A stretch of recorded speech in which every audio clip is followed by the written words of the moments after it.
In evolusie word geglo dat nie-lewende chemiese stowwe alself organiseer om organismes te vorm wat alself kan voortplant. Alle vorme van lewe kom dus uit 'n eenvoudige vorm van lewe. Genesis 1 sê dat God aan die begin alle soorte lewe geskep het. Genesis 1 vers 11 tot 12 en 21 tot 25 sê dat elkeen na sy eie aard moes voortbestaan en vermeerder.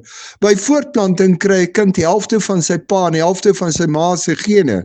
As alle honde of wolwe aan die begin byvoorbeeld geskep is met gene vir lang en kort hare, sou daar by die nageslag hondjies met kort en lang hare wees.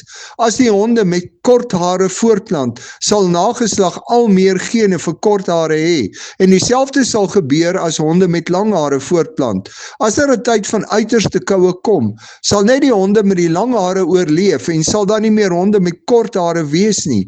Is dit evolusie of is dit die natuur se aanpassing om te oorleef? Die Noord-Amerikaanse goudoogie Chrysoperia se kleure het volgens die habitat waarin hulle was, begin verander en hulle het hul kleintjies begin uitbroei in die tyd wat die beste vir die kleintjies in daardie omgewing was. Is dit evolusie soos die voorstanders van evolusie beweer, of is dit doodgewoon dat die Here die oorspronklike voeltjie geskep het met die vermoë om volgens omgewing van kleur te verander en te kan broei soos dit volgens die omgewing die veiligste tyd is om die kleintjies groot te maak? Die Here se woord sê dat dinge nie deur evolusie ontstaan het nie, maar deur God self geskep is. Sien jy in die aanpassing wat plante en diere volgens die eis van omstandighede maak, die grootsheid van God se skepping, of skryf jy dit toe aan evolusie?